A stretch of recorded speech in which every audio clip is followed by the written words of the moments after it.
Tu cuerpo brilla, las medusas viven eternamente y los rayos son más calientes que el sol. Estos datos increíbles te dejarán sin palabras.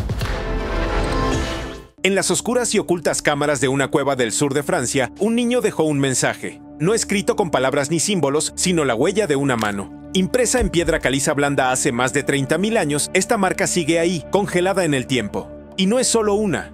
Decenas de plantillas de manos, algunas de niños, otras de adultos, cubren las paredes de la cueva de Chauvet-Pont d'Arc como una galería prehistórica. Los científicos creen que se crearon soplando pigmento sobre una mano presionada contra la roca, dejando una imagen negativa de una claridad inquietante. Esta cueva, sellada por un deslizamiento de tierra hace miles de años, no fue redescubierta hasta la década de 1990.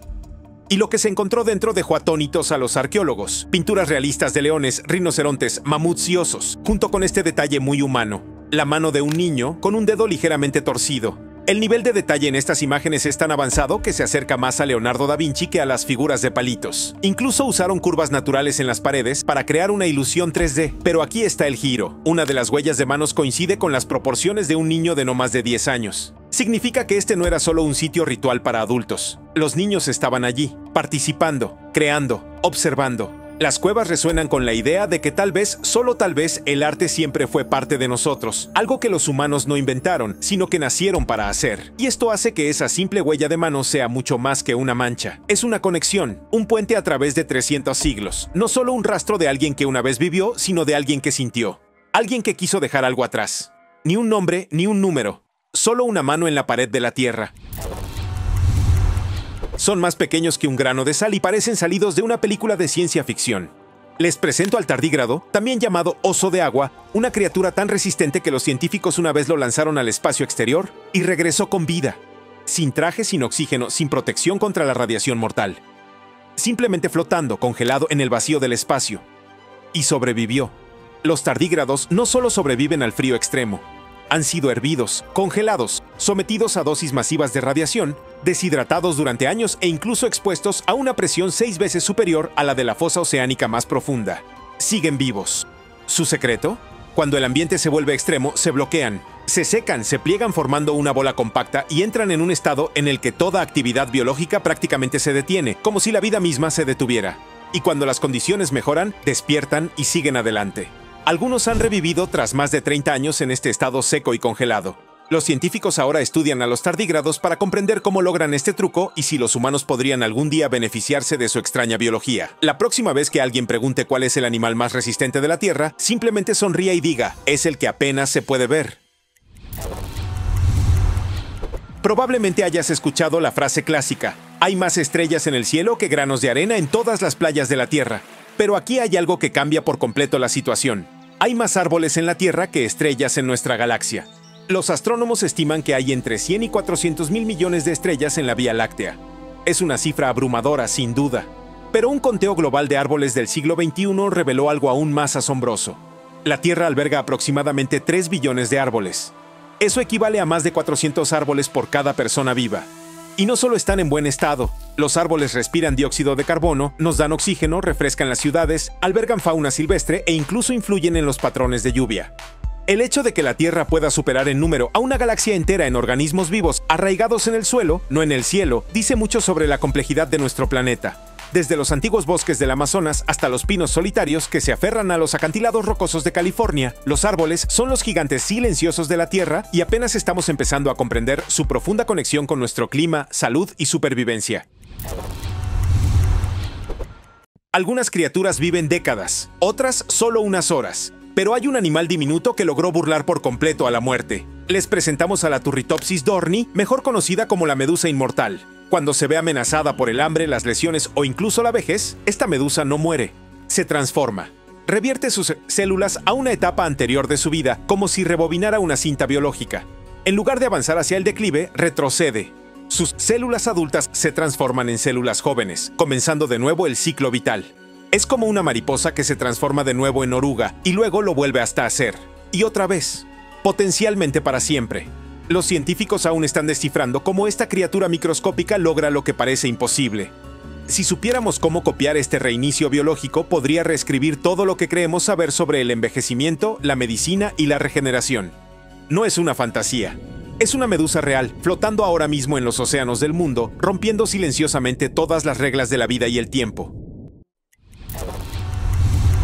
A nuestro alrededor, oculto a simple vista, hay un número que parece moldear la vida misma. Se llama proporción áurea y es aproximadamente 1618. Al principio, ese número puede no significar mucho, pero una vez que sabes dónde buscar, está en todas partes. En las espirales de las conchas marinas, el patrón de las semillas de girasol, la estructura de los huracanes e incluso la forma de las galaxias. La proporción áurea también se manifiesta en tu propio cuerpo. Las proporciones entre las partes de tu rostro, tus dedos e incluso la longitud de tu antebrazo a tu mano a menudo coinciden con esta misteriosa proporción. Se encuentra en el ADN, en la forma en que se retuercen las dobles hélices y en la ramificación de las venas y los pulmones. La naturaleza parece favorecer esta proporción no porque sea bonita, sino porque es eficiente. Permite el máximo crecimiento, equilibrio y fuerza con un mínimo desperdicio. Artistas como Leonardo da Vinci la usaban, los arquitectos diseñan con ella. ¿Pero la naturaleza? La naturaleza la usaba mucho antes de que tuviéramos palabras para los números. Es como si el universo tuviera un plano oculto y ese patrón estuviera escrito en todo, incluso en ti. Suena a ciencia ficción, pero es real. Tu cuerpo emite luz, no metafóricamente, sino literalmente. Científicos japoneses usaron cámaras ultrasensibles en una habitación completamente oscura y capturaron diminutas ráfagas de luz visible provenientes de cuerpos humanos. Esta luz no es térmica como la infrarroja, es luz visible como el brillo de una luciérnaga, solo que mucho más tenue. El brillo proviene de reacciones bioquímicas dentro de tus altas células. Cuando ciertas moléculas reaccionan con el oxígeno, se emiten diminutas partículas de luz, llamadas fotones. Se llama emisión de fotones ultradébiles y todas las personas la emiten. Las áreas más brillantes, tu rostro, especialmente alrededor de la frente, las mejillas y el cuello. Pero hay una peculiaridad. El brillo de tu cuerpo cambia a lo largo del día. Brillas más al final de la tarde y menos justo antes del amanecer. No podemos ver este brillo porque es unas 1000 veces más débil de lo que el ojo humano puede detectar. Pero está ahí, ahora mismo. Brillas. No como un superhéroe, más bien como una bombilla silenciosa alimentada por la biología. Y saberlo hace que un cuerpo común se sienta un poco más extraordinario. Es más delgada que un cabello humano, pero más resistente que el acero por su peso. La seda de araña es uno de los materiales naturales más resistentes de la Tierra y está hecha por un animal no más grande que una moneda. Los científicos la han probado en laboratorios y lo han confirmado. Gramo a gramo, algunos tipos de seda de araña son más resistentes que el Kevlar, el mismo material que se usa en equipos de protección. Puede estirarse, absorber energía y recuperar su forma sin romperse. Entonces, ¿qué le da esta increíble resistencia? Se reduce a la estructura. La seda de araña está hecha de hebras de proteína con una combinación de regiones rígidas similares a cristales y cadenas flexibles. Es la mezcla perfecta de dureza y suavidad, lo que le proporciona durabilidad y elasticidad. Cuando una araña teje una tela, no solo crea una trampa, sino una red de alta tecnología que puede detener insectos voladores en el aire sin romperse. Por eso, los investigadores trabajan para replicarla, no solo para chalecos antibalas, sino también para suturas médicas, electrónica flexible e incluso materiales de construcción. ¿El truco? Aún no podemos fabricarla tan bien como las arañas. Ninguna máquina ha igualado la precisión con la que tejen la seda, uno de los materiales más avanzados de la naturaleza, fabricado sin fuego, fuerza ni fábricas, solo instinto y millones de años de ingeniería silenciosa. En medio del Océano Pacífico existe un lugar tan remoto que los humanos más cercanos suelen ser astronautas en órbita. Se llama Punto Nemo y es el polo oceánico de inaccesibilidad, el punto más alejado de cualquier tierra firme. Está a más de 2.600 kilómetros de las islas más cercanas en cualquier dirección. No hay gente allí, ningún avión lo sobrevuela y pocos barcos pasan por allí. Solo agua infinita y silenciosa que se extiende hasta el horizonte. Punto Nemo está tan aislado que las agencias espaciales lo utilizan como un cementerio de naves espaciales. Cuando los satélites o estaciones espaciales llegan al final de su misión, son dirigidos a estrellarse en este cementerio acuático, lejos de la civilización. Más de 250 fragmentos de desechos espaciales han terminado su viaje allí, incluyendo partes de la estación rusa Mir y varias naves de carga inactivas. Y si pensabas que solo era un océano vacío, piénsalo de nuevo. Las profundidades marinas bajo el Punto Nemo son una de las regiones menos exploradas del planeta. Algunos científicos creen que la vida allí podría ser diferente a todo lo que hemos visto, sobreviviendo en la fría y aplastante oscuridad durante millones de años. De hecho, se han grabado sonidos extraños cerca de este lugar, incluyendo el legendario ruido bloop de las profundidades marinas, que alguna vez se confundió con una enorme criatura marina. El océano guarda bien sus secretos, y el Punto Nemo podría ser el rincón más solitario y misterioso de todos. Bajo la superficie de cada bosque existe una red invisible que rivaliza con la complejidad de Internet. Los árboles y las plantas no se limitan a permanecer quietos en el suelo, sino que se comunican. No mediante sonidos ni imágenes, sino a través de conexiones subterráneas creadas por hongos. Esta red viva se conoce como la red micorrízica, o más informalmente, la Wood Wide Web. Así es como funciona. Los hongos se conectan a las raíces de las plantas y forman largas estructuras filiformes llamadas hifas. Estas hebras se extienden y se conectan con las raíces de otras plantas, creando vastas redes subterráneas. A través de estas vías fúngicas, los árboles pueden compartir nutrientes, enviar señales de alerta e incluso apoyar a sus vecinos en dificultades. Cuando un árbol sufre el ataque de plagas o enfermedades, puede liberar señales químicas que viajan a través de la red, alertando a las plantas cercanas para que preparen sus defensas. Algunos árboles incluso envían recursos adicionales a sus propios retoños, favoreciendo a sus hijos a través de este sistema silencioso. Es un concepto fascinante. Bosques que se comportan menos como grupos de árboles individuales y más como comunidades cooperativas, todas conectadas por una antigua alianza con los hongos. Y esto no es una fantasía. Está respaldado por la biología moderna, experimentos de campo y estudios moleculares. Así que la próxima vez que camines por un bosque, recuerda esto: el suelo bajo tus pies no es solo tierra, rebosa de vida con mensajes y nutrientes que viajan invisiblemente en todas direcciones, como la red secreta de la naturaleza. Cuando piensas en la vida antigua en la Tierra, probablemente te vengan a la mente los dinosaurios. Pero hay una criatura que los precedió, e incluso se remonta a antes de que el primer árbol echara raíces: los tiburones. Estos depredadores oceánicos han nadado por las aguas terrestres durante más de 400 millones de años. ¿Y los árboles? No aparecieron hasta unos 50 millones de años después. Eso significa que los tiburones ya prosperaban cuando la Tierra estaba mayormente cubierta de helechos y musgos bajos. Sobrevivieron a 5 extinciones masivas, incluida la que extinguió a los dinosaurios. Y mientras otras especies surgían y desaparecían, los tiburones siguieron adaptándose. Algunos se encogieron, otros crecieron, otros evolucionaron en formas extrañas que aún hoy descubrimos. Los fósiles demuestran que los primeros tiburones no se diferenciaban mucho de algunos modernos. Sus dientes, hechos de un material casi indestructible, aún se encuentran en acantilados y fondos marinos de todo el mundo. Una especie extinta, el megalodón, tenía dientes del tamaño de una mano humana y una fuerza de mordida superior a la de un tiranosaurio rex. Los tiburones han sobrevivido a imperios, cordilleras y eras geológicas enteras. Son supervivientes en el sentido más puro de la palabra y han patrullado los océanos desde mucho antes de que el primer bosque diera sombra a la Tierra. Puede que no dominen la Tierra, pero en el mar han ostentado la corona durante cientos de millones de años.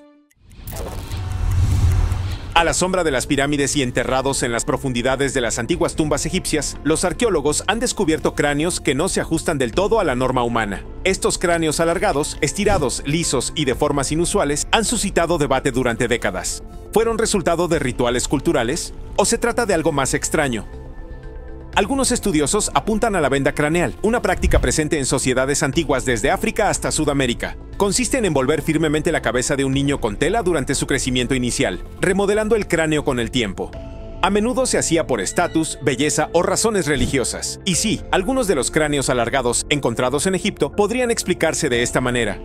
Pero no todos. Algunos cráneos presentan características que parecen demasiado inusuales, como la ausencia de suturas craneales, un volumen cerebral mayor al promedio o estructuras óseas diferentes a las de los humanos típicos. Estos rasgos no encajan fácilmente con los resultados de la unión, y aquí es donde el misterio se agudiza. Se han encontrado cráneos similares en todo el mundo, en regiones sin contacto entre culturas. Algunos creen que estos individuos pudieron haber desempeñado roles de élite o espirituales, posiblemente incluso siendo vistos como figuras de otro mundo por sus sociedades. Otros han ido más allá, sugiriendo conexiones con leyendas antiguas o seres extraterrestres. Si bien no hay evidencia verificada de nada que trascienda la explicación humana, el debate sigue vigente.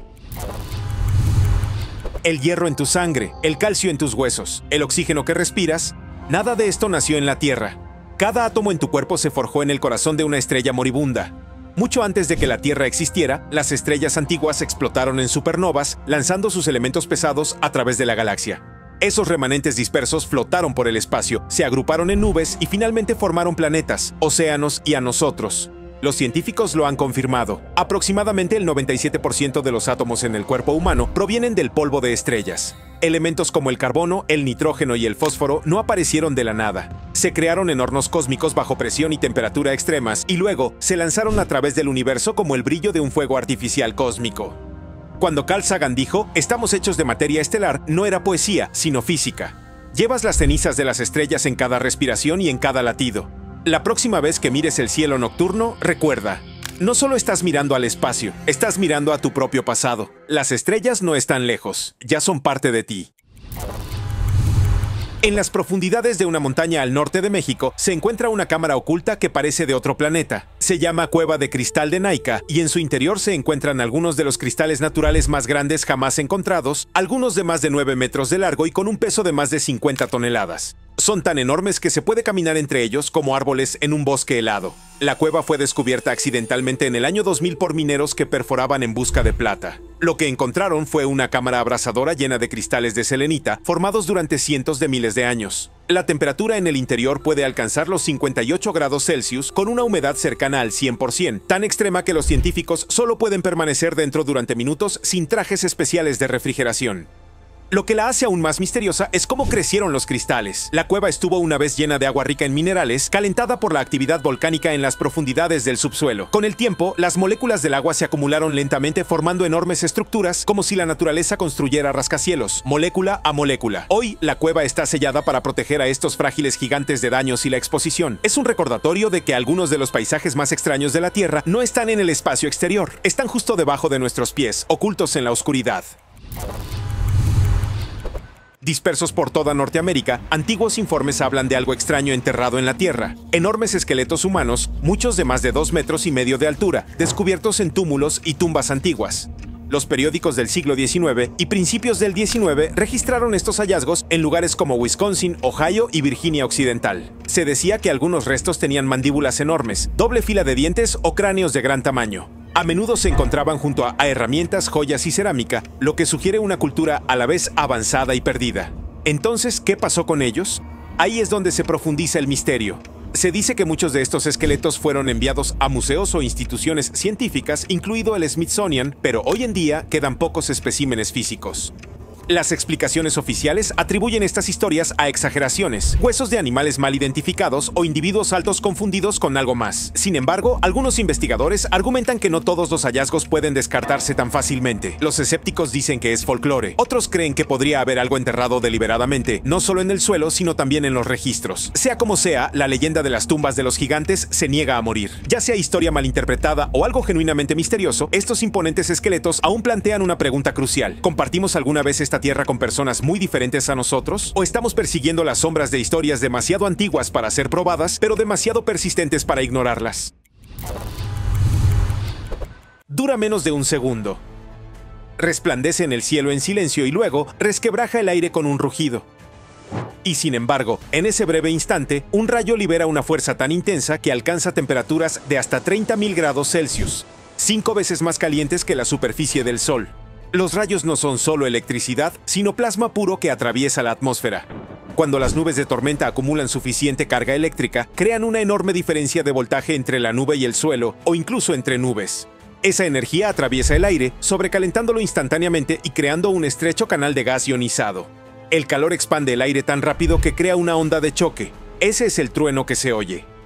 Cada rayo transporta hasta 1.000 millones de voltios de electricidad y puede iluminar el cielo a kilómetros de distancia. Y no siempre cae una sola vez. Algunos rayos impactan en el mismo lugar varias veces en rápida sucesión. Los rayos pueden partir árboles, fundir metal y tallar tubos similares al vidrio en arena llamados fulguritas. Pensamos en el fuego y la lava como las fuerzas más intensas de la naturaleza, pero los rayos están en otro nivel, breves, impredecibles y mucho más poderosos de lo que parecen. Es un recordatorio de que, incluso en algo que todos hemos visto, la naturaleza aún esconde extremos inimaginables.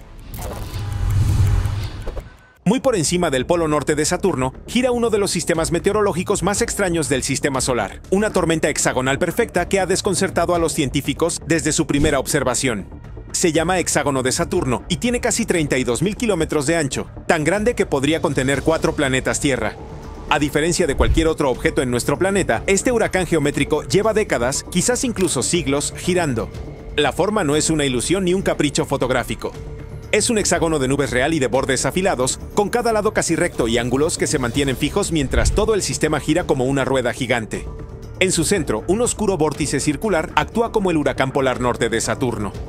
Los vientos azotan a más de 320 kilómetros por hora, formando este polígono surrealista en la atmósfera superior. Los científicos creen que se debe a la dinámica de fluidos, ondas de diferentes velocidades que colisionan en la atmósfera y forman patrones permanentes. Pero incluso con modelos avanzados, aún no podemos replicar su simetría perfecta aquí en la Tierra. La tormenta tampoco es estática. La sonda espacial Cassini de la NASA capturó cambios de color y textura a lo largo del tiempo, lo que sugiere misteriosos efectos estacionales. Es como si la naturaleza hubiera diseñado un símbolo giratorio gigante gigante en las nubes, uno que desafía todo lo que creíamos saber sobre los planetas y el clima. Mientras Júpiter muestra su gran mancha roja, Saturno alberga silenciosamente una tormenta con la forma de la geometría misma.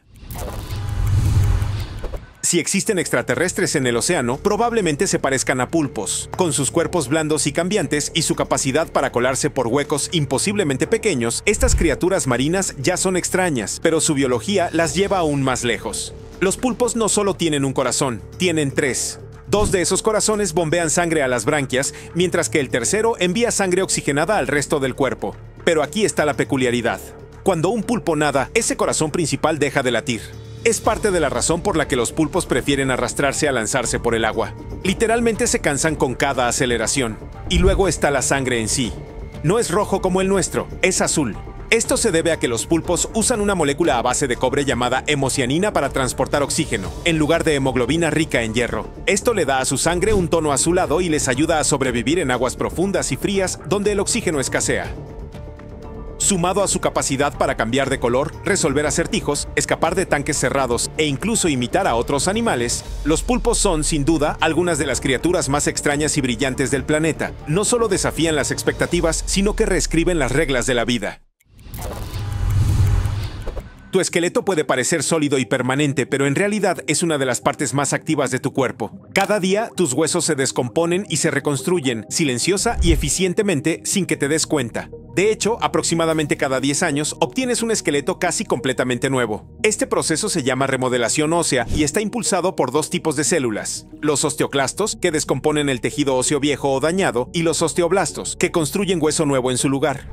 No es solo mantenimiento, es un sistema de actualización a tiempo completo. Tu cuerpo fortalece las zonas sometidas a presión, remodela los huesos para adaptarse a nuevas tensiones y corrige constantemente las pequeñas grietas antes de que se conviertan en problemas. Y empieza temprano. En la infancia, los huesos crecen rápido y se renuevan aún más rápido. Pero incluso en la edad adulta, el sistema sigue funcionando, reemplazando aproximadamente el 10% del esqueleto cada año. Si no lo hiciera, los huesos se volverían frágiles, inestables y propensos a lesionarse. Es fácil pensar en los huesos como algo estático, como el hormigón, pero la realidad se asemeja más a un edificio de alta tecnología que siempre se refuerza desde dentro. Equipos de construcción silenciosos trabajando sin descanso, reparando, remodelando y asegurándose de que la estructura se mantenga firme, pase lo que pase. En lo alto de la cordillera de los Andes peruanos, a más de 3.650 metros sobre el nivel del mar, se encuentra una meseta inexplicable. Se llama Marcahuasi, un lugar donde enormes piedras adoptan la forma de animales gigantes, rostros humanos, seres extraños y símbolos que no se corresponden con ninguna cultura conocida. Estas formaciones rocosas no son solo unas cuantas formas aisladas. Se extienden kilómetros, talladas en un bosque de granito sólido, en silencio entre las nubes. Lo que hace a Marcahuasi tan inusual es la precisión y la repetición de estas formas.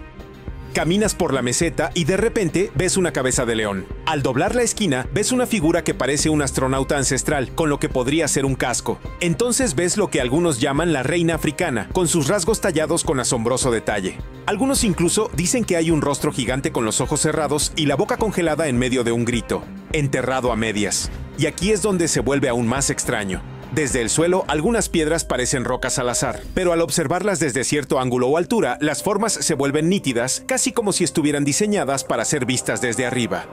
Eso ha llevado a Copenhague a algunos a creer que Marcahuasi podría ser un mensaje al cielo o incluso un marcador de algo no terrenal. Las teorías van desde una antigua civilización perdida con herramientas desconocidas hasta viajeros de más allá de la Tierra. Algunos afirman que la meseta contiene un tipo de energía. El campo electromagnético aquí se comporta de manera diferente y la gente reporta visiones, sueños lúcidos y una sensación de ser observados. Los científicos no han confirmado nada de eso, pero eso no ha impedido que los visitantes vengan en busca de respuestas. Si estas piedras fueron moldeadas por manos humanas, significaría que existió una cultura muy avanzada mucho antes de los incas, una cultura capaz de moldear granito sólido a gran escala y que no dejó registros escritos, solo piedra. Y si son naturales, entonces la naturaleza de alguna manera creó un lugar lleno de formas familiares que parecen demasiado intencionales para ser aleatorias. Hace unos años, arqueólogos en Cusco hicieron un descubrimiento que rápidamente atrajo la atención internacional. Cráneos humanos del Perú precolombino, con pequeñas placas metálicas planas incrustadas directamente en el hueso. No se trataba de objetos decorativos ni rituales, sino que se colocaron quirúrgicamente dentro de cráneos fracturados, precisamente donde se habrían producido las lesiones. Aún más desconcertante, el hueso circundante mostró signos de curación. Esto significa que estos individuos sobrevivieron a los procedimientos. Y aquí es donde la cosa se pone interesante. Algunos de estos implantes estaban hechos de metales raros y no corrosivos. Los cirujanos modernos usan titanio o acero inoxidable. Pero estas civilizaciones preincaicas supuestamente no tenían acceso a metales refinados ni a herramientas quirúrgicas. Entonces, ¿cómo lograron colocar implantes con tal precisión y éxito? Algunos expertos ahora creen que realizaban una forma de neurocirugía primitiva, pero nadie puede explicar la metalurgia. Otros creen que podrían haber comprendido la regeneración ósea mejor que nosotros hoy. Algunos van incluso más allá, sugiriendo una influencia externa, tal vez conocimiento transmitido de una civilización que nunca hemos identificado. Los cráneos ahora se encuentran en colecciones de museos, silenciosos pero inquietantes. ¿Fueron estos solo los primeros cirujanos? ¿O hay más en la historia de lo que nos cuentan? En los remotos acantilados del sur de Perú, cerca de la antigua fortaleza de Huacrapucara, exploradores han encontrado algo que no se corresponde con ningún estilo conocido del arte inca. No es una muralla ni una talla ceremonial, sino una piedra erosionada con un rostro. Pero no cualquier rostro. Este tiene ojos estrechos y rasgados, no tiene una boca clara y una estructura deformada que no parece completamente humana. Los lugareños lo han apodado el rostro del otro mundo. Está tallado en una roca aislada, lejos de las ruinas principales. No hay señales que lo indiquen, ningún marcador lo explique. Pero una vez que lo ves, es difícil de olvidar. La piedra parece tener líneas suaves y deliberadas, de esas que no suelen surgir por casualidad. Algunos arqueólogos dicen que es solo una coincidencia de la erosión. Otros no están tan seguros. Lo que hace que este hallazgo destaque es su aspecto antinatural, incluso comparado con figuras mitológicas conocidas. No se parece a dioses ni animales de la mitología andina. En todo caso, parece una criatura estilizada o una máscara, con una forma que sugiere algo más allá del diseño lo humano normal. Algunos creen que podría ser parte de un objeto más grande que se desprendió hace mucho tiempo. Otros dicen que fue ocultado intencionalmente, colocado aquí por una razón que hemos olvidado. Y hay una teoría que sigue resurgiendo, que representa a un ser que las culturas antiguas vieron o imaginaron. Un visitante, tal vez. Algo que no tenían palabras para describir, así que tallaron lo que vieron. No hay una respuesta definitiva. Pero el rostro sigue ahí, intacto, esperando. Y cuanto más lo miras, más te preguntas qué tipo de presencia lo inspiró y si alguna vez estuvo destinado a ser encontrado. En el desierto de Paracas, al sur de Perú, arqueólogos desenterraron algo que causó revuelo de inmediato. Docenas de cráneos antiguos, largos y con una extensión antinatural. No se trata solo de ejemplos de deformación craneal, una práctica común en varias culturas antiguas. Los cráneos de Paracas son diferentes, son más grandes, más pesados. Algunos tienen un volumen craneal hasta un 25% mayor que el de un cráneo humano típico. Y la verdadera sorpresa llegó cuando intervinieron los genetistas. Se enviaron muestras para análisis de ADN y los resultados no fueron los esperados. Según los investigadores, partes del ADN no coincidían con nada en la base de datos existente del genoma humano. Algunos fragmentos mostraron mutaciones nunca vistas en ningún humano conocido, antiguo o moderno. Eso dio lugar a especulaciones que trascendieron el ámbito académico. ¿Era esta otra rama de la humanidad con la que nunca nos hemos topado? ¿O era algo completamente distinto? Los escépticos dicen que las mutaciones son simplemente degradación por la edad o contaminación, pero incluso los científicos convencionales admiten que estos cráneos se encuentran entre los más extraños jamás registrados. La estructura del foramen magnum, la abertura en la base del cráneo, está en un lugar diferente. Algunos cráneos tienen solo una placa parietal en lugar de dos. Eso no es algo que se obtenga al vendar la cabeza de un bebé. Ya sea que estos cráneos pertenecieran a una población humana desconocida, a un grupo de homínidos ahora extinto o a algo aún más extraño, nadie ha respondido a la pregunta que realmente importa. ¿Quiénes eran y de dónde vinieron? El lago Titicaca ya es uno de los lagos más altos y grandes del mundo, a casi 310 metros sobre el nivel del mar. Pero sus secretos más increíbles se esconden bajo la superficie. En las últimas décadas, buzos y equipos de mapeo por sonar han descubierto lo que parecen ser los restos de enormes estructuras artificiales bajo el lago. Hablamos de caminos pavimentados, terrazas de piedra, largos muros e incluso las ruinas de lo que podrían haber sido templos. Algunas de estas estructuras sumergidas concuerdan con las leyendas incas. Historias de una ciudad dorada que una vez estuvo cerca del lago, pero que fue tragada por las aguas tras un desastre. Los incas creían que este lago era la cuna de sus dioses, y ahora empezamos a entender por qué. No se trata de rocas sueltas. Algunos muros están construidos con piedra de precisión, como la que se esperaría ver en Cusco o Machu Picchu, no bajo un cuerpo de agua. Las estructuras fueron avistadas primero por pescadores locales y posteriormente confirmadas por equipos científicos. Una imagen de sonar muestra lo que parece una plataforma piramidal. Otra zona contiene lo que se asemeja a una calzada hundida que conduce desde la orilla hacia aguas más profundas. Si estas ruinas son anteriores a los incas, y algunos creen que así es por siglos o más, entonces podrían ser evidencia de una cultura avanzada perdida en el tiempo, literalmente sepultada bajo las olas. La pregunta es, ¿fue una inundación? ¿Fue un desplazamiento de las placas tectónicas? ¿O fue algo más responsable de arrastrar toda una ciudad bajo las aguas? En un remoto cañón desértico del sur de Perú, miles de antiguos petroglifos están tallados en roca volcánica. Este lugar se llama Toro Muerto y es uno de los sitios de arte rupestre más grandes del mundo. Más de 5.000 piedras están cubiertas de grabados que incluyen animales, personas, símbolos extraños y figuras que, según algunos, no pertenecen a ninguna cultura conocida. Muchos de los grabados muestran seres humanoides con ojos enormes y cabezas descomunales. Otros representan lo que parecen herramientas avanzadas o formas geométricas abstractas que se asemejan a antenas, naves espaciales o incluso pistas de aterrizaje.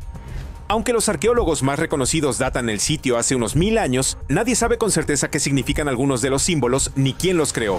Algunos diseños no se encuentran en ningún otro lugar de Sudamérica. Esto ha llevado a algunos investigadores a sugerir que Toro Muerto era una especie de antiguo punto de encuentro, un tablero de mensajes, tal vez incluso un mapa. El clima árido ha preservado las tallas increíblemente bien, y cada año se descubren nuevas figuras que plantean más preguntas que respuestas. Una teoría que está ganando popularidad en línea es que Toro Muerto pudo haber sido parte de una cultura de observación del cielo, posiblemente un grupo que se comunicaba con algo superior. Si bien no hay evidencia directa de contacto extraterrestre, es la gran cantidad y la extrañeza de las imágenes lo que mantiene a la gente en vilo. Algunas de estas tallas parecen estar destinadas a ser vistas desde las alturas. ¿Qué intentaban decir? Y lo que es más importante, ¿a quién? Cuando aparecieron imágenes de extraños cuerpos momificados en una cueva cerca de Nazca, Perú, Internet se volvió viral. No se trataba de los típicos restos antiguos. Los cuerpos eran pequeños, con dedos largos, cuencas oculares enormes y solo 3 dedos en cada mano. Parecían sacados de una película de ciencia ficción, pero eran reales. La controversia surgió de inmediato. ¿Eran humanos antiguos con deformidades inusuales o algo completamente distinto? Investigadores y científicos independientes de varios países examinaron las momias.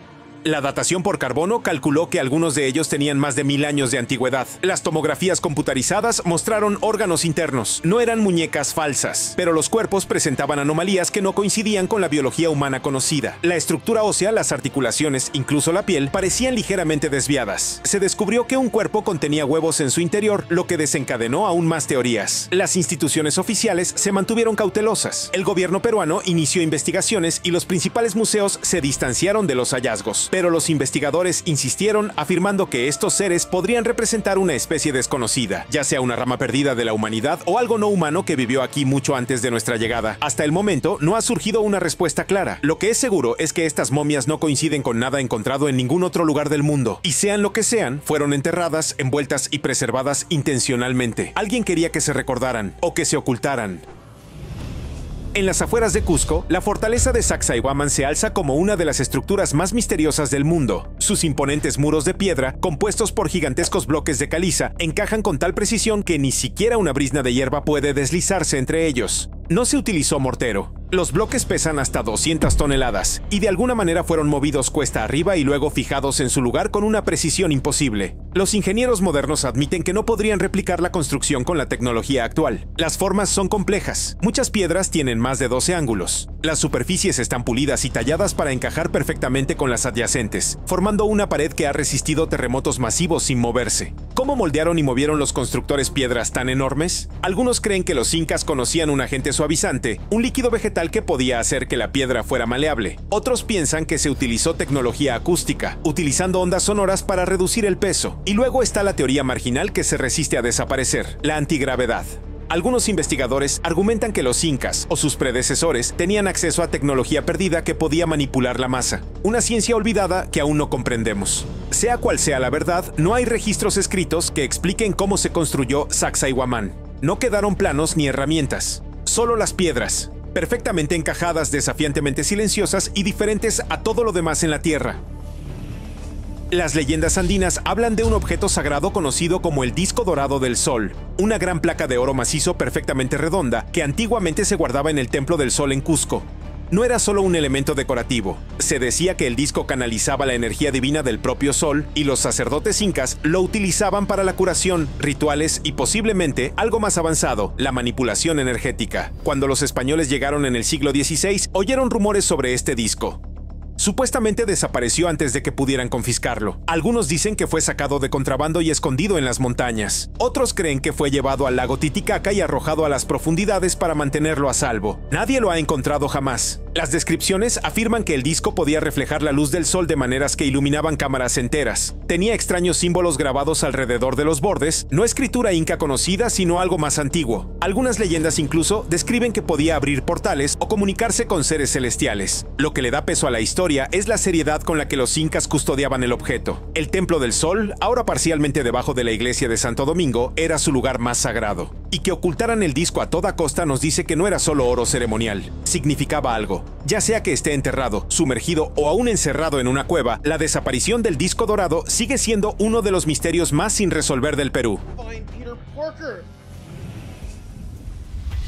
En lo profundo de la densa selva amazónica, en algún lugar al este de los Andes, se rumorea la ubicación de Paititi, una ciudad perdida construida de piedra y revestida de oro. Durante siglos, exploradores, arqueólogos e incluso buscadores de tesoros la han buscado. Algunos desaparecieron, otros regresaron con extraños grabados, fragmentos de muros de piedra y fotos borrosas de lo que podrían ser antiguas estructuras devoradas por la selva. La leyenda de Paititi proviene tanto de la tradición oral inca como de la amazónica. Se la describió como una ciudad sagrada de conocimiento y riqueza, un refugio seguro donde huyeron los últimos sacerdotes y nobles incas durante la conquista española. Supuestamente llevaban consigo tesoros y artefactos sagrados, incluyendo estatuas de oro y pergaminos de metal. Las expediciones modernas con drones y escáneres satelitales han detectado patrones inusuales en el bosque, formas demasiado geométricas para ser naturales. En una región se avistaron cimientos cuadrados, senderos rectos y montículos bajos bajo la cubierta arbórea. Los guías indígenas afirman que esas áreas están malditas o protegidas por espíritus. Nadie ha probado la existencia de la ciudad, pero hay creciente evidencia de que alguna vez algo grande estuvo allí. Algunos creen que Paititi no fue solo un refugio, sino que pudo haber sido un centro espiritual o incluso tecnológico, un lugar donde se preservaba el conocimiento de un mundo más antiguo. Fuera lo que fuese, no se trataba solo de oro, se trataba de proteger algo que aún no se ha encontrado. Bajo las tierras altas del norte de Perú se encuentra uno de los sitios antiguos más desconcertantes de América, Chavín de Huántar. En la superficie ya es impresionante, enormes templos y plazas de piedra construidos hace más de 2000 años. Pero es lo subterráneo lo que despierta la mayor curiosidad, un laberinto de estrechos y oscuros túneles excavados en las profundidades de la tierra. Y no son aleatorios, la disposición de las cámaras subterráneas parece diseñada para algo específico. Algunos senderos no conducen a ninguna parte. Otros distorsionan el sonido de maneras extrañas. Exploradores han susurrado en una habitación solo para que alguien a lo lejos, en otro pasillo, los oyera con claridad. En otros, los sonidos resuenan en patrones antinaturales, casi como si la piedra amplificara las vibraciones. En el corazón del laberinto se encuentra el Lanzón, un alto y amenazante monolito de granito tallado con el rostro de una deidad, mitad humana, mitad bestia. Nadie sabe qué rituales se llevaban a cabo aquí, pero la disposición, la acústica y el arte sugieren estados alterados de conciencia. Algunos creen que los túneles fueron diseñados para desorientar a los visitantes, haciéndolos más receptivos a visiones espirituales o al contacto con otros reinos. Ingenieros acústicos modernos han estudiado el sitio y confirmado que la dinámica del sonido no fue accidental. Esto plantea una pregunta más importante. ¿Quién construyó esta estructura subterránea y por qué llegar a tales extremos solo para manipular el sonido y el espacio? Chavín podría ser mucho más antiguo de lo que creemos, y sus cámaras ocultas aún podrían albergar respuestas para las que no estamos preparados.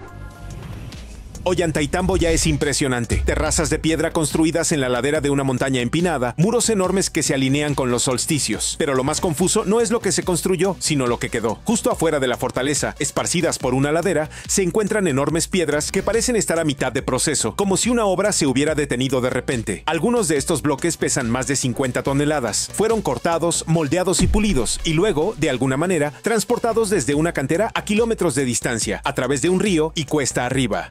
Los cortes son limpios, los bordes son afilados, pero entonces todo se detiene. Las piedras simplemente permanecen allí, inacabadas, sin usar, como si los constructores hubieran desaparecido de la noche a la mañana. ¿Por qué se abandonó la obra? ¿Fue una invasión? ¿Una catástrofe? ¿O ocurrió algo más que los obligó a marcharse apresuradamente? Algunas teorías dicen que las piedras inacabadas eran demasiado difíciles de mover y tuvieron que dejarse atrás. Otras creen que hubo una interrupción repentina por razones políticas o espirituales. Lo que hace fascinante a este sitio es cómo las piedras abandonadas ofrecen un vistazo a técnicas que aún no comprendemos del todo. ¿Cómo se movieron? ¿Cómo se cortaron con tanta precisión? No vemos marcas de herramientas como cabría esperar, y eso plantea la pregunta: ¿qué tipo de tecnología o conocimiento permitió a una civilización manipular la piedra a una escala tan masiva y luego desaparecer antes de terminar el trabajo? A primera vista, el quipu inca parece un conjunto de cuerdas de colores atadas con nudos aleatorios, pero este artefacto de apariencia simple podría ser uno de los sistemas de datos más avanzados jamás creados en el mundo antiguo. Los incas no escribían con símbolos, usaban nudos, y ahora los investigadores están descubriendo que los quipus no solo servían para contar, podrían haber almacenado el idioma, la historia e incluso la música. Cada nudo, color y posición de las cuerdas tiene un significado. Algunas cuerdas registraban datos censales. Otros rastreaban inventarios de cultivos, registros de impuestos y sistemas de calendario, pero algunos quipus no coinciden con ningún sistema contable conocido. Están organizados de maneras que sugieren narración, estructura de oraciones o incluso mensajes codificados. Algunos investigadores ahora creen que los quipus eran parte de una red de comunicación más grande, un sistema descentralizado que permitía a los funcionarios enviar datos a través del imperio. Y como los usuarios de quipus eran especialistas entrenados, es posible que alguna vez existieran bibliotecas enteras de información, todas hechas de cuerdas. Desafortunadamente, cuando llegaron los españoles, la mayoría de los quipus fueron destruidos. Hoy en día sobreviven menos de 1000. Descifrarlos ha sido lento, pero cada año se logran nuevos avances. Si los quipus realmente almacenaron el idioma y la cultura, entonces gran parte de la historia inca podría aún estar encerrada, no en libros o tablillas, sino en cuerdas y nudos que aún no se han leído en su totalidad. En el lago Titicaca, los suros viven en islas flotantes, no balsas, sino aldeas enteras construidas con haces de juncos. Estas islas están hechas a mano, ancladas al lecho del lago y son completamente autosuficientes. Y llevan siglos aquí. Aunque algunos las ven como una atracción turística hoy en día, sus orígenes revelan algo mucho más profundo. Ingeniería de supervivencia a un nivel que aún impresiona a los científicos. Los suros construyeron estas islas para escapar de sus vecinos hostiles, pero no flotaron sin rumbo. Desarrollaron métodos para gestionar la flotabilidad, la estabilidad e incluso la expansión de las islas. Los juncos se apilan en capas y se reponen constantemente. Casas, barcos e incluso torres de vigilancia se construyen con el mismo material. El resultado, una civilización móvil que literalmente podía reubicarse si se veía amenazada. Los ingenieros modernos que han estudiado las islas afirman que el sistema es sorprendentemente avanzado. La base de juncos distribuye el peso uniformemente y se ajusta naturalmente a los niveles de agua. En condiciones climáticas adversas, las islas se flexionan en lugar de romperse, una forma de absorción de impactos natural. Y a pesar de los materiales simples, los suros han logrado mantener este ecosistema durante generaciones. Mientras otras civilizaciones construían castillos o murallas, los suros construyeron el lago, y todavía lo siguen haciendo hoy en día, utilizando conocimientos antiguos que la ciencia moderna apenas comienza a apreciar. Cerca de la orilla del lago Titicaca se alza una enorme pared de roca plana, tallada con una extraña característica, una puerta perfectamente rectangular excavada en la piedra. No conduce a ninguna parte, no es una cámara ni un túnel, solo una hendidura poco profunda enmarcada por extraños surcos. Los lugareños la llaman Aramumuru, la puerta de los dioses, y está rodeada de leyendas. Algunos creen que era un sitio ceremonial, otros dicen que es un portal literal, una puerta a otro mundo. Los visitantes a menudo reportan sentirse mareados, desorientados o incluso escuchar zumbidos cerca de la puerta. Algunos dicen que apoyar la frente contra la piedra crea visiones. Los geólogos dicen que la forma es erosión natural, pero otros señalan que la simetría y la planitud son demasiado perfectas para ser producto de la naturaleza. Sea cual sea su propósito, Aramumuru sigue atrayendo curiosidad. Es un lugar remoto, rodeado de silencio y tallado en una formación rocosa que parece fuera de lugar en las tierras altas. La pregunta persiste: ¿fue esta una puerta simbólica al mundo espiritual o una puerta real a otro lugar? Una de las teorías más extrañas sobre la ingeniería peruana antigua involucra una fórmula perdida, un compuesto vegetal que podía ablandar la piedra dura. Los lugareños lo han mencionado desde hace mucho tiempo.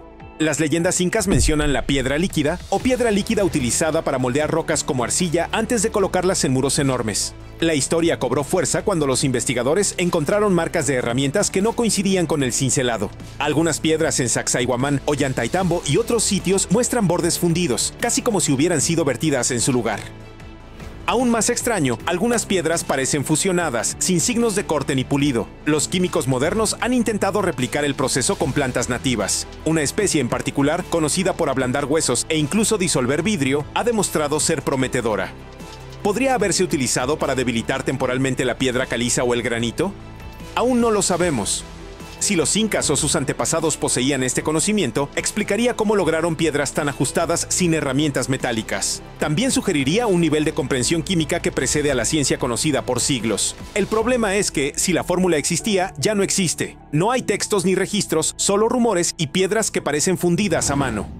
William James Sidis no fue solo un niño prodigio, sino uno de los humanos más inteligentes que jamás haya existido. A los 2 años ya sabía leer y escribir en inglés. A los 5 aprendió latín, griego, francés, ruso, alemán y hebreo. A los 11 años ingresó en la Universidad de Harvard y dio conferencias sobre física de 4 dimensiones. Sidis podía calcular mentalmente números increíblemente grandes en segundos y, según se dice, tenía un coeficiente intelectual entre 250 y 300, superior al de Einstein o Hawking. Dicen que es el coeficiente intelectual más alto jamás registrado, pero a pesar de su increíble intelecto, ansiaba privacidad. Se alejó de la fama y vivió una vida tranquila y solitaria, realizando trabajos sencillos y escribiendo bajo nombres falsos. Su historia es tan misteriosa como brillante. Terence Tao no solo sobresalía en matemáticas, sino que prácticamente las dominaba desde su nacimiento. A los 2 años aprendía a leer solo. A los 8 ya estaba estudiando matemáticas en el instituto. A los 9 obtuvo la increíble puntuación de 760 sobre 800 en la sección de matemáticas del SAT. A los 20 obtuvo su doctorado en Princeton. Y en medio de todo eso, ganó una medalla de oro en la Olimpiada Internacional de Matemáticas con tan solo 13 años. El coeficiente intelectual estimado de Tao ronda los 230, uno de los más altos jamás registrados. Pero lo que es aún más interesante es cómo lo usa. En lugar de centrarse en una sola especialidad, Tao ha trabajado en docenas de campos matemáticos: teoría de números, geometría algebraica, análisis armónico y cosas de las que la mayoría de la gente ni siquiera ha oído hablar. Tiene más de 300 artículos publicados y es conocido en el mundo de las matemáticas como alguien que resuelve silenciosamente problemas que han dejado perplejos a los expertos durante décadas. No es llamativo, no sale en televisión, rara vez concede entrevistas. Tao dijo una vez que las matemáticas simplemente se sienten como resolver acertijos y eso es lo que disfruta. No se trata de demostrar lo inteligente que es, se trata del proceso. Y tal vez eso es lo que lo hace tan convincente. No intenta ser un genio, simplemente lo es. Kim Moon-young leía coreano, japonés, inglés y alemán a los 3 años. A los 4 escribía poesía y resolvía ecuaciones diferenciales. A los 8, la NASA lo trajo a Estados Unidos para trabajar con sus científicos. No exagero, asistía a clases de física a nivel universitario antes de que la mayoría de los niños aprendieran a multiplicar. El coeficiente intelectual de Kim se ha medido en más de 210. Durante años, se consideró el más alto jamás registrado oficialmente. Los medios de comunicación lo llamaron un calculador viviente. Los científicos lo llamaron una mente única en un siglo. Apareció en la televisión nacional coreana resolviendo ecuaciones complejas frente a un público atónito, incluso antes de alcanzar la pizarra sin un banquillo. Pero lo que realmente hace que la historia de Kim destaque es lo que hizo después. Tras años de atención pública y presión académica, se alejó. Regresó a Corea del Sur, rechazó los focos y eligió vivir una vida normal. Estudió ingeniería civil y más tarde se convirtió en profesor. La gente no podía entender por qué rechazó la fama y los trabajos de alto perfil. Pero Kim lo explicó simplemente. Quería paz y libertad. En un mundo que mide el éxito por la fama y la fortuna, la historia de Kim es un poderoso recordatorio de que la verdadera inteligencia también significa saber lo que uno quiere sin importar cuán brillante sea su mente. Leonardo da Vinci no se limitó a incursionar en unas pocas áreas. Dominó casi todo lo que tocó.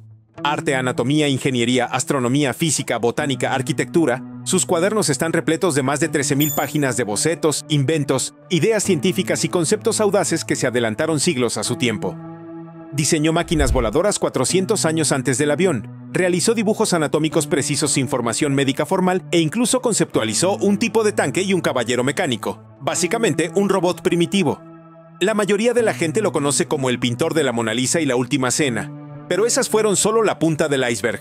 La mente de Leonardo trabajaba en todas direcciones a la vez. Desarmaba cosas solo para ver cómo funcionaban. Estudió el movimiento del agua, las trayectorias de vuelo de las aves, la mecánica de los músculos. Siempre fue curioso, no solo sobre un tema, sino sobre todo.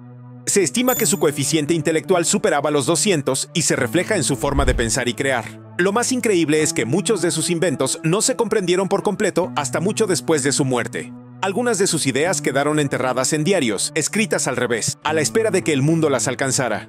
Leonardo no solo tenía una mente brillante, sino una futurista. Veía posibilidades en todas partes. Mientras otros veían el mundo tal como era, él esbozaba lo que podría llegar a ser. Alan Turing no solo descifró códigos, sino que cambió la forma en que la humanidad comprende el pensamiento. Durante la Segunda Guerra Mundial, el enemigo utilizaba un poderoso dispositivo descifrado llamado la máquina Enigma para enviar mensajes militares. Estos códigos cambiaban a diario y se consideraban imposibles de descifrar. Turing creía que debía haber una solución y la creó. Su invento, la bombe, se convirtió en una de las primeras máquinas capaces de ejecutar lógica compleja y automatizada. No solo salvó vidas, sino que marcó el inicio de la informática moderna. Pero eso fue solo el comienzo. Turing no se limitó a decodificar mensajes. Imaginó un futuro donde las máquinas pudieran pensar. En la década de 1930, mucho antes de que la palabra computadora significara algo para el mundo, Turing desarrolló el concepto de una máquina universal capaz de realizar cualquier tarea con la información adecuada. Esa idea se convirtió en la base de todas las computadoras actuales, portátiles, teléfonos, servidores, todas. Sentó las bases de la inteligencia artificial antes de que tuviera nombre. Posteriormente, propuso el test de Turing, un desafío para comprobar si una máquina podía imitar la inteligencia humana tan bien que una persona no pudiera distinguirla. Esa idea sigue guiando la investigación en IA hasta el día de hoy. Desde chatbots hasta asistentes virtuales y software de autoaprendizaje, vivimos en un mundo moldeado por su visión. El coeficiente intelectual estimado de Turing rondaba los 185, pero su genio no residía solo en resolver problemas difíciles, sino en plantear las preguntas correctas. ¿Y si las máquinas pudieran pensar? ¿Y si el pensamiento mismo pudiera decodificarse? Para él, las computadoras no eran herramientas, sino mentes en desarrollo. Y hoy, con la IA convirtiéndose en parte de la vida cotidiana, apenas estamos empezando a ponernos al día con su imaginación. La historia de Michael Kearney parece ficción, pero es real en su totalidad. Empezó a hablar antes de aprender a caminar, a leer libros antes de cumplir un año y a dominar las matemáticas, mientras la mayoría de los niños pequeños aún aprendían a distinguir las formas y los colores. A los 4 años ya había terminado la secundaria. A los 6 se graduó de la universidad con un título en antropología, convirtiéndose en la persona más joven del mundo en obtener un diploma universitario. Su coeficiente intelectual se estima en 325, lo cual es casi increíble, pero al escuchar lo que logró, empieza a tener sentido. En su adolescencia había obtenido varios títulos más en química, informática y geología, pero Michael no era solo un genio en teoría. Era ingenioso, curioso y lleno de energía. Le encantaban los triviales e incluso ganó más de $1 millón en concursos como ¿Quién quiere ser millonario? Y La fiebre del oro. La mayoría de las personas con un coeficiente intelectual tan alto viven en laboratorios o aulas. Michael, en cambio, trasladaba su brillantez a la vida cotidiana. Y quizás eso es lo que lo hace tan fascinante. No se vio obligado a ser el centro de atención. Lo disfrutaba, pero a su manera. No se limitaba a sentarse en las aulas. Exploraba, jugaba, competía y seguía aprendiendo por diversión. Algunos niños prodigio crecen abrumados por la presión, pero Michael encontró la manera de equilibrar la brillantez con la alegría. Es la prueba viviente de que la genialidad no siempre tiene que ser seria. Puede ser audaz, emocionante e incluso entretenida. Nikola Tesla no solo inventó cosas, sino que imaginó futuros enteros. Tesla fue responsable de la creación del sistema de corriente alterna que alimenta nuestros hogares y ciudades hoy en día. Mientras otros aún descifraban los fundamentos de la electricidad, Tesla ya diseñaba sistemas de energía inalámbrica, las primeras versiones de la radio e incluso planos de dispositivos similares a los smartphones actuales. Tesla tenía memoria fotográfica y podía visualizar inventos mentalmente sin necesidad de dibujarlos. A menudo decía que podía ver sus máquinas funcionando en 3D incluso antes de construirlas. Esa precisión mental le permitió crear tecnologías que parecían más ciencia ficción que realidad. Hace más de 100 años encendió 200 bombillas inalámbricas a distancia sin usar cables. En aquel entonces, la mayoría de la gente ni siquiera entendía cómo funcionaba la electricidad. Poseía más de 300 patentes y tenía ideas para todo, desde turbinas sin aspas hasta rayos de la muerte. Pero a Tesla no le interesaba el dinero ni la fama. Perseguía ideas. Eso lo convirtió en un empresario mediocre, pero en un visionario sin igual. Renunció a fortunas solo para seguir experimentando. También tenía una rutina diaria inusual. Caminaba exactamente 13 kilómetros al día, resolvía problemas mentalmente durante largas caminatas y sobrevivía con muy pocas horas de sueño. Muchas de las tecnologías de las que dependemos hoy en día, ondas de radio, comunicación inalámbrica, control remoto, se remontan a la imaginación de Tesla. Aunque murió solo y casi olvidado, el mundo finalmente lo alcanzó. Hoy su nombre está en autos eléctricos, unidades científicas y empresas tecnológicas globales. Tesla no solo iluminó edificios, sino que iluminó ideas. Y algunas de esas ideas siguen avanzando hacia el futuro. Grigori Perelman es de esos genios que no se ven a menudo. Con un coeficiente intelectual estimado por encima de 200, resolvió la legendaria conjetura de Poincaré, un complejo problema matemático que permaneció sin resolver durante más de un siglo. Su importancia fue tal que el Instituto de Matemáticas Clay ofreció un premio de $1 millón a quien lo resolviera. Perelman no solo lo resolvió, sino que lo hizo solo, sin trabajar en una universidad importante ni buscar titulares. Luego, cuando el mundo intentó recompensarlo, simplemente se negó. Rechazó el premio de $1 millón. Así sin más. También rechazó la medalla Fields, considerada el máximo honor en matemáticas. ¿Su razón? Dijo que no le interesaba el dinero ni la fama. Para él, la solución en sí misma era suficiente. La verdad era la recompensa. Eso asombró no solo al público, sino a la comunidad matemática mundial.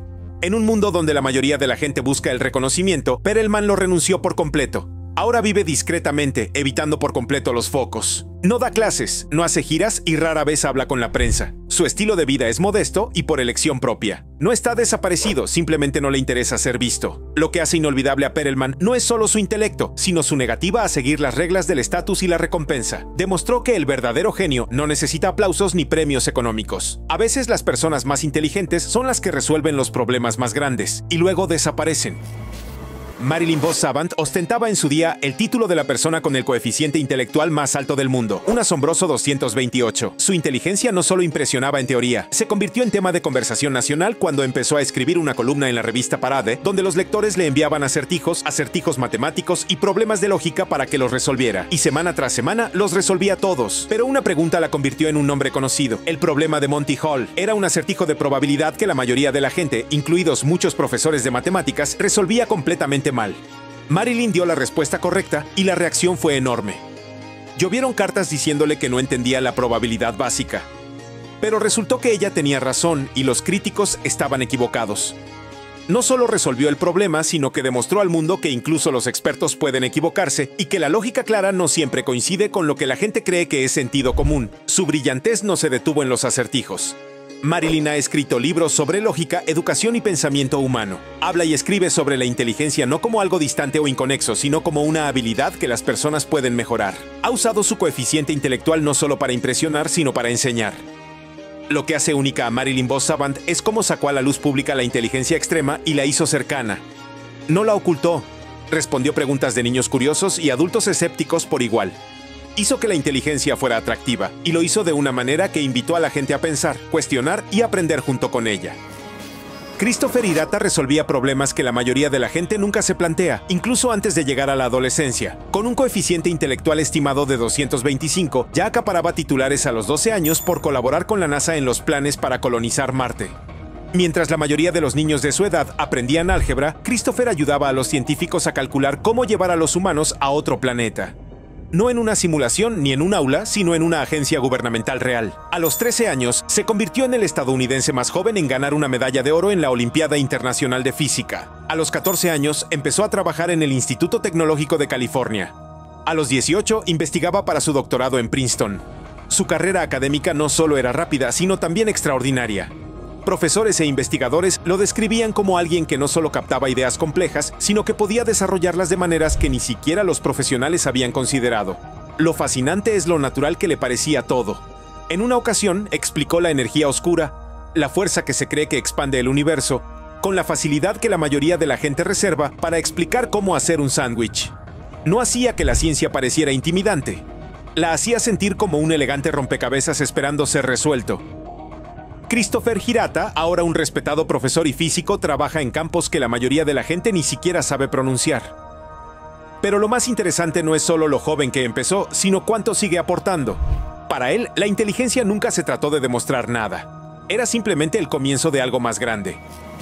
Christopher Langan ha sido a menudo considerado el hombre más inteligente de Estados Unidos, con un coeficiente intelectual estimado entre 195 y 210. Su inteligencia es descomunal, pero lo que realmente lo distingue es el lugar donde se desarrolla su historia. No en los pasillos de una universidad de élite, sino en pequeños pueblos, en ranchos de caballos e incluso trabajando como portero de discoteca. Mientras la mayoría de las personas con un coeficiente intelectual alto buscan títulos y títulos, Langan eligió un camino muy diferente. Desde pequeño, su cerebro funcionaba a otro nivel. A los 3 años ya leía, aprendió matemáticas y física avanzadas en la adolescencia y obtuvo una puntuación perfecta en el SAT, a pesar de que, según se dice, se quedó dormido durante parte del examen. La comprensión de Langan de los sistemas complejos, desde la cosmología hasta la lógica, no es solo académica. Construyó su propia teoría del universo. La llama modelo cognitivo teórico del universo, MCUT.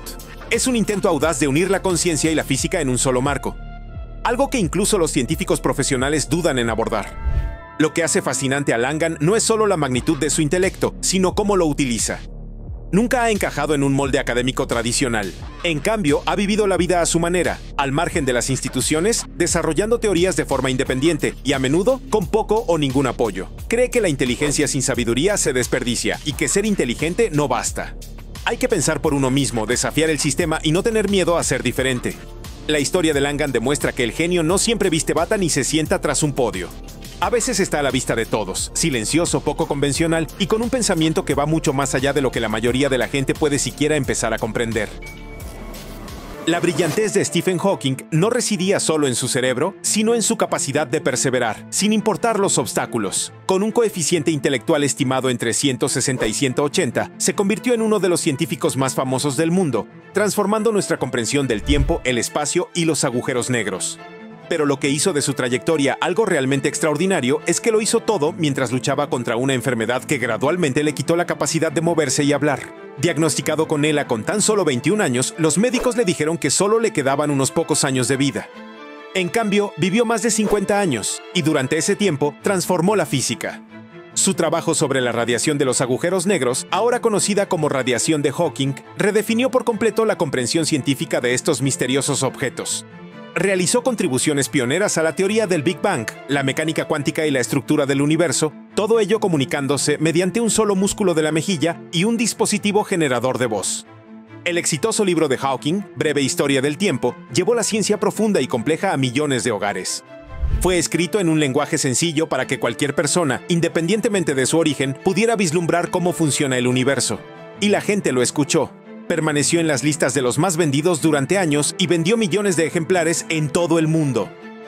Lo que hizo a Stephen Hawking tan poderoso no fue solo lo que sabía, sino cómo lo compartía. Logró que la gente se interesara por la ciencia. Demostró que una mente brillante podía sobrevivir e incluso prosperar dentro de un cuerpo que no cooperaba. Y demostró más que nada que el intelecto se mide no solo por lo que sabes, sino por lo que haces con lo que tienes. Judith Polgar no solo era una gran jugadora de ajedrez, sino que cambió el juego para siempre. Se convirtió en la ajedrecista más fuerte de la historia, rompiendo récords y derribando estereotipos desde muy joven. Judith no participó en torneos exclusivos para mujeres. Se enfrentó a los mejores de los mejores, hombres que habían dominado el deporte durante décadas, y los venció. Entre ellos se encontraban campeones mundiales como Garry Kasparov, Anatoly Karpov y Magnus Carlsen. No solo compitió con leyendas, sino que las derrotó. Entrenada desde la infancia por su padre en un experimento educativo altamente especializado, Judith resolvía posiciones complejas mientras la mayoría de los niños aún aprendían las reglas del juego. A los 12 años se encontraba entre las 100 mejores jugadoras del mundo. A los 15 se convirtió en la gran maestra más joven del momento, rompiendo el récord de Bobby Fischer. Su estilo era intrépido, agresivo y creativo. Jugaba para ganar, no solo para defenderse. Lo que la hacía destacar no eran solo sus movimientos, sino su mentalidad. No intentaba demostrar nada a nadie. Simplemente amaba el juego.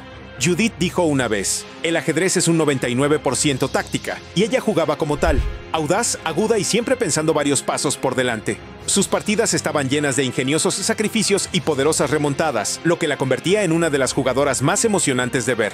Judith Polgar no solo se ganó un lugar en la mesa, sino que revolucionó el tablero. Abrió la puerta a las futuras generaciones para pensar en grande, esforzarse más e ignorar los límites que otros intentan imponerles. Su historia va más allá del ajedrez. Se trata de genio, determinación y de reescribir las reglas a tu manera. Carl Friedrich Gauss no fue solo un prodigio de las matemáticas, sino una mente única en el milenio. Con un coeficiente intelectual estimado entre 250 y 300, a menudo se le llama el príncipe de los matemáticos con razón. Su genio se manifestó sorprendentemente temprano. Con solo 3 años corregía las matemáticas de su padre mientras lo veía hacer la nómina. A los 7 dejó atónito a su maestro al sumar instantáneamente todos los números del 1 al 100 en segundos, sin calculadora ni papel. Descubrió una fórmula en el acto que todavía se enseña en las escuelas. Gauss no se limitó a las matemáticas. Hizo descubrimientos revolucionarios en física, astronomía, estadística e incluso magnetismo. Predijo la órbita de un asteroide con tanta precisión que, cuando reapareció, estaba exactamente donde él dijo que estaría. Ayudó a desarrollar el método de mínimos cuadrados que sentó las bases de la ciencia de datos moderna. Inventó nuevos tipos de geometría, mejoró la brújula e incluso contribuyó a la criptografía. Y esto ocurrió a principios del siglo XIX, sin tecnología moderna. Lo que hizo diferente a Gauss no fue solo su capacidad para comprender los números, sino también su capacidad para simplificar las ideas complejas. No se limitaba a resolver problemas, los perfeccionaba hasta que parecían trucos de magia. Sus cuadernos estaban llenos de soluciones tan elegantes que los matemáticos aún los estudian hoy solo para comprender su forma de pensar. Gauss era tranquilo, centrado y muy reservado, pero su cerebro nunca dejaba de funcionar. Creía que las matemáticas eran el lenguaje del universo y las hablaba con fluidez. Incluso ahora, siglos después, sus fórmulas, teorías y métodos se utilizan en las aulas de ingeniería, astronomía y ciencias de todo el mundo. No solo se adelantó a su tiempo, sino que era único. Edith Stern ya leía antes de que la mayoría de los niños pudieran hablar. Al año ya memorizaba el alfabeto y leía libros diseñados para niños mayores. A los 5 estudiaba matemáticas en secundaria. A los 12 entró en la universidad. Y a los 15 impartía clases de matemáticas a nivel universitario. Su coeficiente intelectual estimado de 203 la situaba en uno de los niveles de inteligencia más altos jamás registrados y no desperdiciaba ni un segundo. Pero Edith no solo impresionaba a los profesores, sino que se convirtió en una fuerza impulsora del sector tecnológico. Tras finalizar sus estudios, se incorporó a IBM y rápidamente destacó como una de las mentes más innovadoras de la compañía. A lo largo de los años, obtuvo más de 100 patentes en áreas que abarcan desde las telecomunicaciones hasta la tecnología sanitaria. Su trabajo ha contribuido a mejorar la monitorización de los pacientes en los hospitales y el funcionamiento de los sistemas de comunicación en todo el mundo. A diferencia de muchos prodigios que desaparecen de la fama, Stern pasó de ser una niña prodigio a convertirse en una figura clave de la ciencia y la ingeniería. No perseguía titulares ni fama, se centraba en soluciones. En reuniones, laboratorios y equipos de desarrollo, sus ideas moldearon la tecnología que, silenciosamente, impulsa la vida cotidiana. Lo que hace a Edith Stern excepcional es la fluidez con la que pasó de ser una leyenda en el aula a una innovadora del mundo real. Su mente siempre ha estado enfocada en el futuro, cómo hacer la vida mejor, más rápida y más segura. No solo creció dotada, sino con determinación. Y a través de su trabajo, ha ayudado a crear sistemas y herramientas que siguen sirviendo a millones de personas en todo el mundo, incluso si la mayoría desconoce quién está detrás de ellos. Ese es un tipo diferente de brillantez, la que habla a través de los resultados. Estas mentes no solo batieron récords, sino que redefinieron lo que la inteligencia humana puede hacer. Desde resolver rompecabezas antiguos hasta dar forma al futuro, su genio continúa impactando al mundo cada día. Eso es todo. ¿Te consideras inteligente? Escribe en los comentarios y, si lo sabes, escribe también tu coeficiente intelectual. Para más información útil, mira otros videos.